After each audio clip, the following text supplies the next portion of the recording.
Today, karate is everywhere. It's an Olympic sport, a global brand, practiced by millions across continents. But 100 years ago, there were no federations, no belts, no glittering trophies.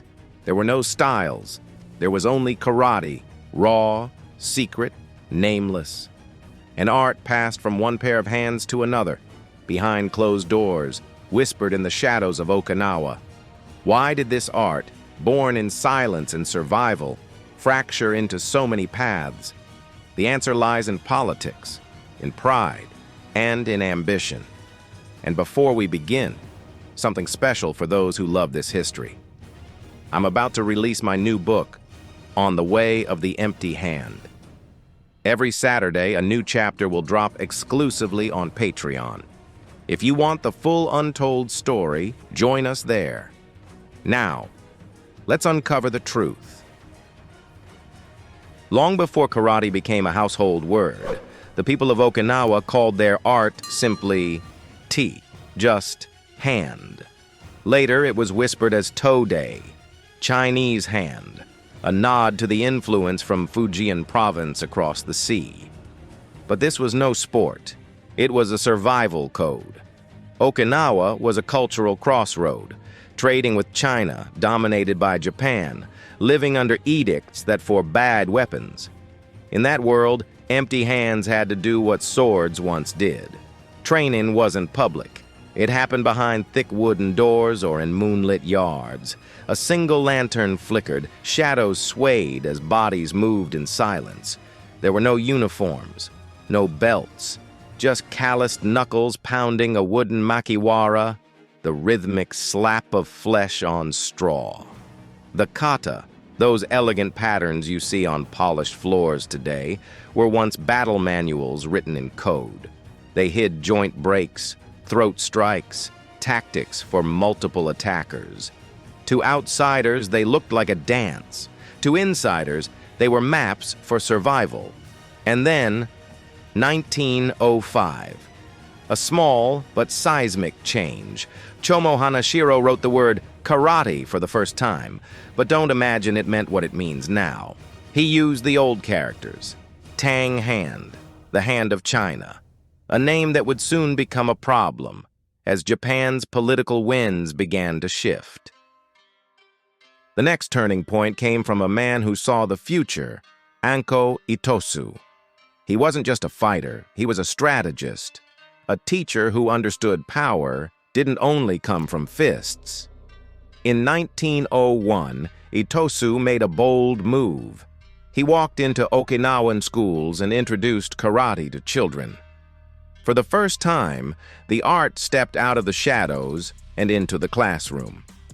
But that meant change.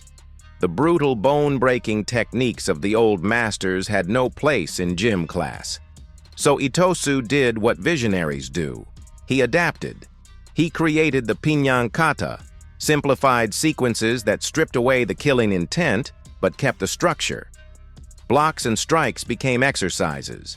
The kata taught discipline and posture, not ambush and escape. Itosu's dream was to strengthen Okinawan youth, to preserve tradition by making it teachable. But others whispered, "This is not karate. This is play acting." To them, this was the first betrayal, the first fracture, between the guardians of the old ways and the architects of the new. Fast forward to the 1920s. Japan was roaring with industrial pride, swelling with nationalism. Anything Chinese was tainted, and that's when Jigoro Kano, the creator of judo and one of the most influential figures in Japanese martial culture, came to Okinawa.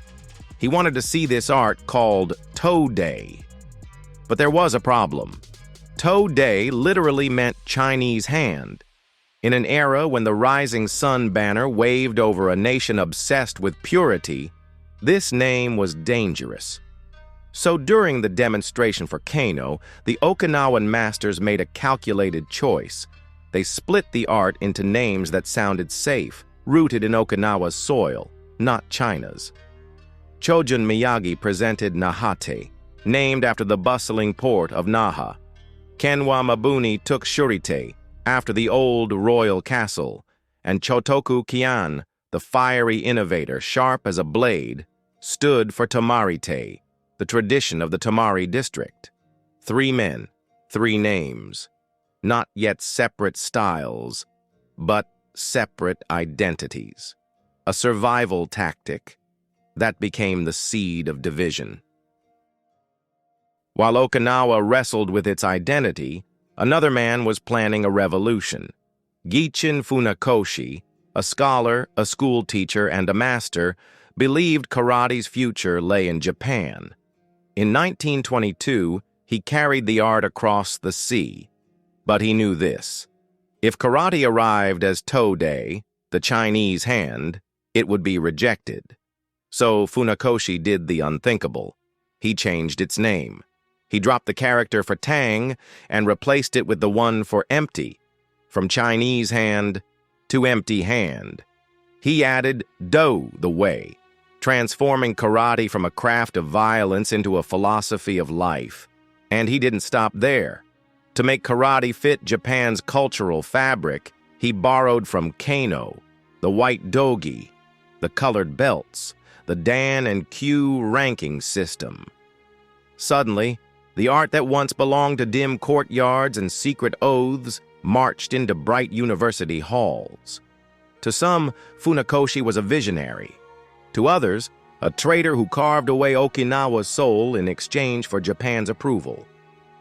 From those first divisions, karate grew into a tree with many branches. On one side, the Japanese mainland schools, Shotokan, Wado-Ryu, Shito-Ryu, each refining kata for discipline, for sport, for education. On the other side, the Okinawan roots, Goju-Ryu, Uechi-Ryu, and the lesser-known styles like Ryue-Ryu, clung to the old ways, preserving circular movements, breathing methods, and the spirit of close-range combat. Later came Kyokushin, Mazoyama's Iron School, born from a hunger for realism, full contact power, and the philosophy of breaking limits. And beyond that, countless hybrids and modern systems, each claiming to hold the true karate. Shotokan, Goju, Wado, Shito, Kyokushin, names that echo across dojos worldwide, all different, yet all carrying fragments of the same soul. Today, karate stands everywhere, from Olympic arenas to strip mall dojos. It's a business, a sport, a cultural export. But close your eyes and listen. Once, this art was a secret handshake under the moonlight. Once, kata was a living code, not a rehearsed display. We gained global reach, yes, but did we lose something irreplaceable? Maybe the real question isn't why karate split into so many styles. Maybe it's this: can the spirit of karate ever come together again? If this story gave you something new, hit super thanks, share this video, and help us keep karate's history alive. And remember, every Saturday, I release a full chapter from my book, On the Way of the Empty Hand, only on Patreon. Links are in the description. Follow me on social media, and I'll see you in the next one.